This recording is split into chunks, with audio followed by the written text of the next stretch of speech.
लोग life process का बहुत ही इंपॉर्टेंट पार्ट पढ़ेंगे जो कि लिम्फेटिक सिस्टम और एक्सक्रीटरी सिस्टम है। ये हम लोग का लास्ट पार्ट है, इसके बाद ये चैप्टर ओवर हो जाएगा। तो प्रीवियस वाले पार्ट में हम लोग ब्लड वेसल्स और ब्लड कैपिलरीज के बारे में देखे थे।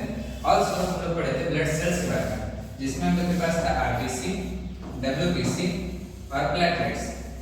ये सब वो चीज था जो कि बेसिकली सेल रहता है और प्लाज्मा में प्रेजेंट रहता है। ब्लड में जो लिक्विड पार्ट होता है दैट इज प्लाज्मा, जिसको हम लोग पहले पढ़ चुके हैं। यहाँ पे जो डब्ल्यूबीसी था ये हम लोग के डिफेंस मैकेनिज्म में काम करता है। डिफेंस मैकेनिज्म में करता क्या, ये हमारे बॉडी में जितना फॉरेन जर्म्स हो गया इन सब चीज को किल करता है और हमारे बॉडी को प्रोटेक्ट करता है। तो आज हम लोग इसी लिम्फेटिक सिस्टम के बारे में पहले पढ़ेंगे। तो लिम्फेटिक सिस्टम क्या होता है? तो लिम्फेटिक सिस्टम हम लोग के वो पार्ट होता है लाइफ प्रोसेस का जो बेसिकली क्या होता है कि हमारे इम्यून सिस्टम को स्ट्रॉन्ग करता है। इम्यून सिस्टम क्या होता है? इम्यून सिस्टम हम लोग का बॉडी का बेसिकली वो पार्ट होता है जो जर्म्स वगैरह को मारने में हेल्प करता है। मतलब ये समझ सकते हो कि हमारे बॉडी का फाइटर है जो हमारे बॉडी को हेल्प करता है। ये देख सकते हो कि पूरा बेसिकली लिम्फेटिक सिस्टम के बारे में यहाँ पे सिस्टम है जिसमें वेसल्स, नोड्स और बाकी सारे सेल्स पे प्रेजेंट रहता है। ये बेसिकली क्या होता है, एक नेटवर्क होता है जिसमें लिम्फ वेसल होते हैं, लिम्फ नोड होते हैं और जो मेन पार्ट रहता है दैट इज लिम्फ ट्यूब वो प्रेजेंट रहता है। ये क्या काम करता है? It helps in transformation and maintaining the fluid balance. हमारे बॉडी के अंदर जो फ्लूइड होता है, लिक्विड होता है, उसके बैलेंस को कंट्रोल करता है। इसके अलावा it defending the body against infection disease, जितना भी बीमारी हो गया, इन्फेक्शन हो गया, इन सारी चीजों से ये हेल्प करता है। सपोज करो अगर मान लो किसी को चोट लग जाए तो उसमें क्या होता है, जो चोट रह जाता है उस पे जो जर्म्स होता है बहुत जल्दी अट्रैक्ट हो जाता है। तो उस जर्म्स को ये क्या करेगा, ट्रैप करता है और उसको किल करता है या बेसिकली प्रोटेक्ट करता है उसको फ्रॉम द जर्म्स। इसके बाद जो हम लोग बात करते हैं दैट इज लिम्फ। लिम्फ उसके अंदर का बेसिक पार्ट होता है। ये आप देख सकते हो, यहाँ पे हम लोग वेन्स और आर्टरीज देख सकते हैं यहाँ पे, ठीक है, और मिडिल में हम लोग कैपिलरीज देख रहे हैं, ठीक है। कैपिलरीज के अलावा ये जो ग्रीनिश टाइप है, ये येलोइश टाइप का हम लोग को दिख रहा है, ये बेसिकली क्या है, लिम्फ वेसल है या फिर लिम्फ कैपिलरी भी कह सकते हैं इसको। इसके अंदर में पेल येलो, हल्का येलो टाइप का फ्लूइड रहता है similar to plasma but fewer in protein, ठीक है। इसमें प्रोटीन का अमाउंट कम रहता है बट ये बिल्कुल प्लाज्मा के जैसा होता है, उसको मिमिक करता है। इसका मेन रोल क्या होता है, ये येलो होता है, हल्का येलो टाइप का। इसका मेन क्या रहता है, ये बेसिकली लीक ये हम लोग क्या करता है, जितना भी यूरिन फॉर्मेशन और जितना भी वेस्ट मटेरियल हो गया उसको लीक आउट करता है और ब्लड कैपिलरी से भेजता है। यहाँ पे हम लोग देखेंगे तो इसका मेजर पार्ट क्या क्या रहता है, इसका कंपोनेंट्स बेसिकली लिम्फ कैपिलरीज हो गया जो कि यहाँ पे आप देख सकते हो ये बना हुआ है सारी चीज से मिलकर। लिम्फ वेसल्स हो गया जो बेसिकली क्या रहता है, जिसमें लिम्फ सारा प्रेजेंट रहता है, कंटेन करता है, यही सबको ट्रांसपोर्ट कराता है। इसके अलावा जो लिम्फ नोड हो गया या फिर हम लोग लिम्फ ग्लैंड भी कहते हैं इसको, ये एक्चुअल में क्वीन शेप्ड सेल्स रहता है, क्वीन शेप्ड सेल रहेगा। और इसका क्या रहता है, ये ट्रैप करता है पैथोजेंस।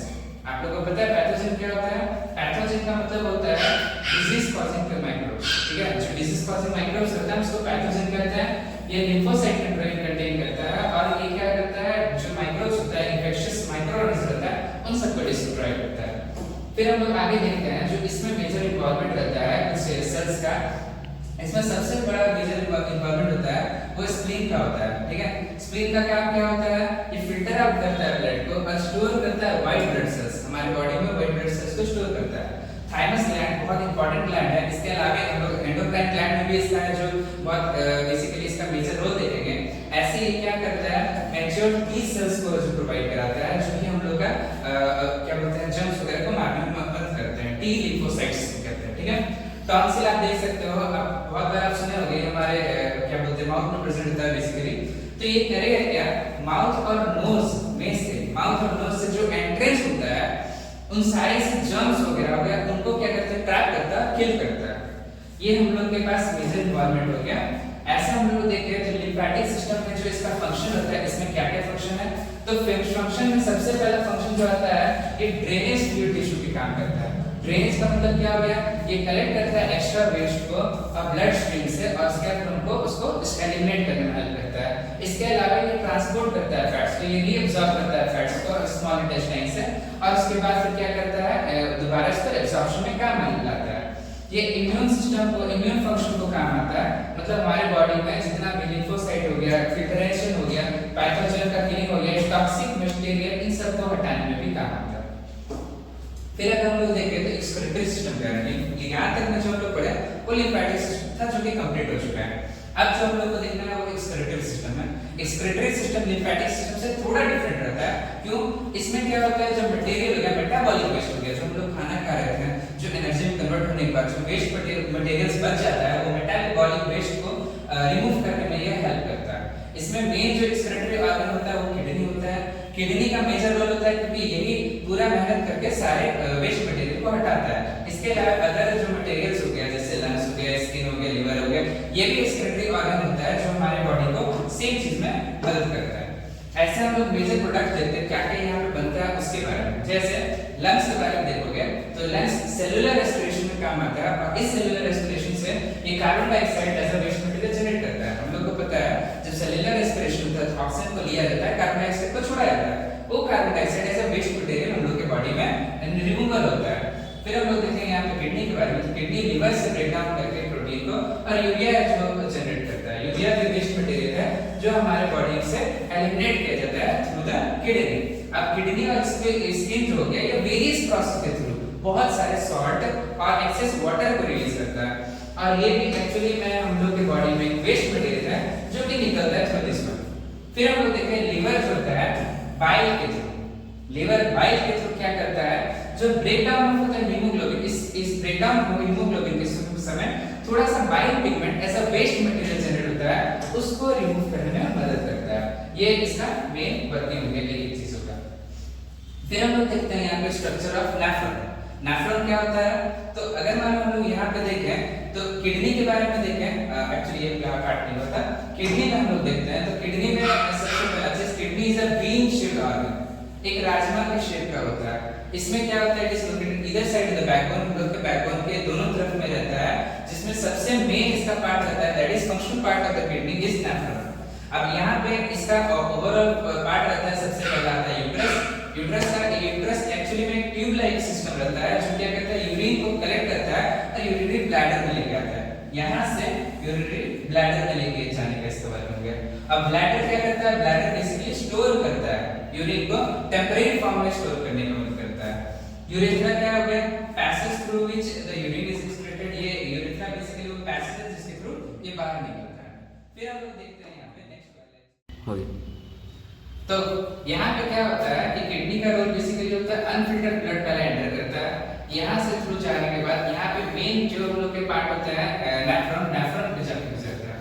अब यहाँ पे इसका बेसिक पार्ट होता है, बेसिक वर्किंग के साथ देखते हैं। पहले वुमेन्स कैप्सूल होता है जो कि कप शेप का रहता है, ग्लोमेरुलस के अराउंड रहता है, कलेक्शन में इसका मेन यहाँ पे काम होता है, ग्लोमेरुलस के अराउंड में कलेक्शन करता है वुमेन्स कैप्सूल। फिर आता है glomerulus which is a network of capillaries जो कि फिल्टर आउट करता है ब्लड को और इन कंटीन्यूअस फिल्टरेशन करता है। इसके अंदर बहुत सारे ब्लड कैपिलरीज रहता है। हम लोग पहले बात करते थे रेनल ट्यूब्स के बारे में। रेनल जो मतलब होता है किडनी से कनेक्शन, तो जो किडनी से कनेक्टेड ट्यूब रहता है दैट इज रेनल ट्यूब, ये रीअब्जॉर्प्शन में काम आता है। यहाँ पे जितना भी देखोगे ये बार-बार रीअब्जॉर्ब हो रहा है। रीअब्जॉर्ब होते हुए क्या होता है, जो अनफिल्टर्ड ब्लड होता है वो आगे आ जाता है और जो फिल्टर्ड ब्लड रहेगा वो वापस बेसिकली बॉडी में ट्रांसपोर्ट कर दिया जाता है। और फिर भी जो भी अनफिल्टर्ड ब्लड रहता है वो आगे की ओर जाके कंडक्टिंग डक्ट्स से जाके यूरिन के फॉर्मेशन निकल जाता है, जो कि हम लोग देखेंगे यहाँ पे फंक्शन है। ऑपर्स ग्लोमेरुलस जो फिल्टरेशन जो होता है हम लोग के ग्लोमेरुलस में होने लगता है, रीअब्जॉर्प्शन जो होता है सारे ट्यूब्स वगैरह में होता है, फिर सेक्रेशन होता है जिसमें क्या होता है आयंस और वेस्ट मटेरियल्स को रीसेक्रेट किया जाता है, एंड लास्टली यूरिन का फॉर्मेशन होता है, यूरिन बाहर की ओर निकल जाता है। देखोगे यहाँ पे यूरिन फॉर्मेशन का पूरा स्टेप वाइज प्रोसेस है, सेम चीज but with a different method.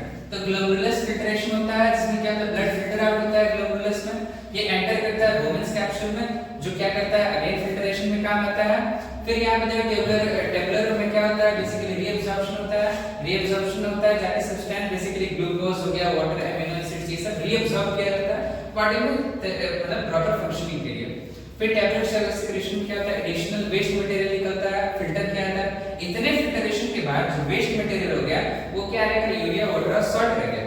हम लोग में एवरेज 1.5 लीटर अ डे है जो यूरिन का फॉर्मेशन होता है। अब हम लोग आगे देखें तो यहाँ पे ऑस्मो रेगुलेशन के बारे में बात किया जाता है। इस प्रोसेस में क्या होता है, वाटर और सॉल्ट बेसिकली बैलेंस होता है हमारे बॉडी में, रेगुलेट होता है ताकि बैलेंस हो पाए। और यहाँ पे एक तरह हार्मोन जनरेट होता है जिसको हम एडीएच बोलते हैं, एंटी ड्यूरेटिक हार्मोन।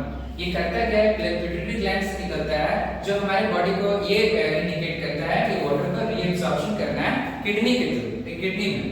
इस तरीके से हमारे बॉडी में पूरा प्रोसेस होता है। यहाँ पे देखोगे nephron as a water treatment facility इसे दिखाने का यहाँ पे किया जा रहा है, ताकि आप लोग को बेटर समझ में आएगा कि नेफ्रॉन का हम लोग का वर्किंग कैसा होता है।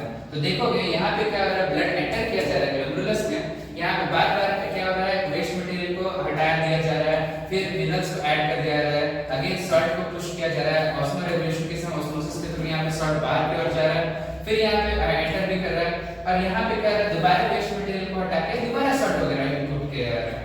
लास्टली जो क्या बोलते हैं अनफिल्टर्ड ब्लड हो गया या यूरिन के फॉर्मेशन बाहर निकल जाता है, ये हमारा ऑस्मो रेगुलेशन का फंक्शन है। फिर हम देखेंगे अदर एक्सक्रीटरी ऑर्गन्स, जैसे कि हम लोग के पास लंग्स हो गए, स्किन, लिवर, लार्ज इंटेस्टाइन, तो इन सब का रोल क्या होता है, तो रिमूवल ऑफ कार्बन डाइऑक्साइड और वाटर वेपर, ये तुम्हारा लंग्स का हो गया। हम लोग देखते हैं ना किस तरीके से जो हम लोग ऑक्सीजन इन होता है और कार्बन डाइऑक्साइड आउट होता है, इसी प्रोसेस में होता है। स्किन में हम लोग का जैसे स्वेट हो गया, फिर जितना भी सॉल्ट हो गया, वाटर हो गया, यूरिया, ये सब चीजें ना स्वेट के फॉर्म में निकलता है स्किन में। लिवर में क्या होता है, टॉक्सिक मटेरियल्स को जैसे अमीनो एसिड हो गया, इन सारे चीज को यूरिया के फॉर्म में, वाइट पिगमेंट्स को, इन सबको रिलीज करता है। लार्ज इंटेस्टाइन क्या करेगा, रिमूव करेगा अनडाइजेस्टेबल फूड जो कि डाइजेस्ट नहीं हो पाता है, फीकस के फॉर्म में। फीकस के फॉर्म में ये नॉन मेटाबॉलिक वेस्ट होता है जो हम लोग का बॉडी से रिमूव कर दिया जाता है। फिर हम लोग देखते हैं कुछ डिसऑर्डर के बारे में।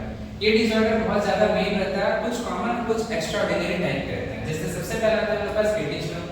अब किडनी स्टोन में क्या होता है, हार्ड क्रिस्टल बनता है जो कि सॉल्ट और मिनरल के थ्रू होता है। इसको हम लोग यहाँ पे देख सकते हैं, जैसे यहाँ किडनी है, ये यूट्रस में क्या होता है, एक स्टोन टाइप का बन जाता है जो सॉल्ट वगैरह से जम के बन जाता है, जो क्या करता है फर्दर यूरिन या फिर किसी मटेरियल को पास नहीं मिलता है और बहुत क्या बोलते हैं बियरेबल पेन होने लगता है, जिसको बाद में ऑपरेशन के थ्रू हटाया जाता है।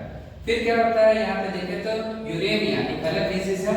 ये बेसिकली कैसे होता है, बॉडी में यूरिया कंसंट्रेशन बहुत ज्यादा होने के कारण ये क्या करता है, किडनी फेलियर हो जाने के कारण, ठीक है, किडनी फेलियर हो जाएगा तो बॉडी में यूरिया का फॉर्मेशन बहुत ज्यादा हो जाता है जो इस चीज को बेसिकली परफॉर्म कराता है। फिर हम लोग देखते हैं डायलिसिस।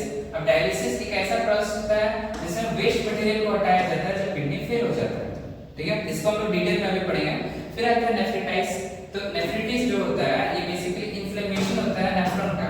ठीक से अगर मान लो जो बॉडी में वाटर इनटेक नहीं हो पा रहा है, प्रॉपर डाइजेशन नहीं हो पा रहा है, उस प्रोसेस में क्या रहता है, नेफ्रिटिस हो जाता है, जिसके कारण ये नेफ्रॉन में बहुत इन्फ्लेमेशन, जलन होने लगता है, जिसको है ना दवाई वगैरह मेडिकेशन के थ्रू ठीक किया जा सकता है। फिर आता है हीमोडायलिसिस, डायलिसिस। अब इस प्रोसेस में क्या होता है, ये बेसिकली एक ऐसा मेथड होता है जिसमें यूरिया और वेस्ट मटेरियल को हटाया जाता है एक मशीन के थ्रू, जिसको हम डायलाइसर बोलते हैं। और ये कब होता है, जब मान लो किडनी वर्किंग करना बंद कर देता है। हीमोडायलिसिस क्या होता है, ब्लड फिल्टरेशन होता है यूजिंग द डायलिसिस मशीन, जिसको डायलिसिस मशीन बोले। यहाँ पे देखो ये टेम्पररी सॉल्यूशन है, हम जैसा बोले टेम्पररी सॉल्यूशन, परमानेंट के लिए किडनी ट्रांसप्लांट करना पड़ता है, किडनी को डिफरेंट दूसरे इंसान का किडनी लेके चेंज कराना पड़ता है ताकि वो प्रॉपर तरीके से काम कर पाए। यहाँ पे देखोगे ब्लड निकलता है, एक रोलर पंप के थ्रू खिंचाता है और डायलिसिस मशीन में जाता है।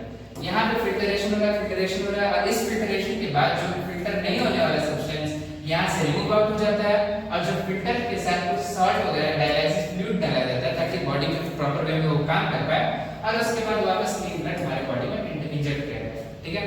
ये हमेशा याद रखने का बात रहता है, किडनी जो रहता है हमारे पास दो रहता है, बट प्रॉपर्ली ये वर्क डिस्ट्रीब्यूट होता है। तो अगर मान लो एक किडनी फेल हो जाए किसी का, तो ये ज्यादा चांसेस है कि दूसरा किडनी भी फेल हो जाए, ठीक है। अगर ये किडनी फेल है तो हमको ज्यादा जो परहेज करना पड़ता है, ज्यादा प्रॉपर वे में डाइट वगैरह फॉलो करना पड़ता है, अनलेस हमारा दूसरा किडनी भी फेल होने का ज्यादा चांसेस रहेगा। सो बेटर क्या रहता है कि डायलिसिस एक टेम्पररी सॉल्यूशन है, प्रॉपर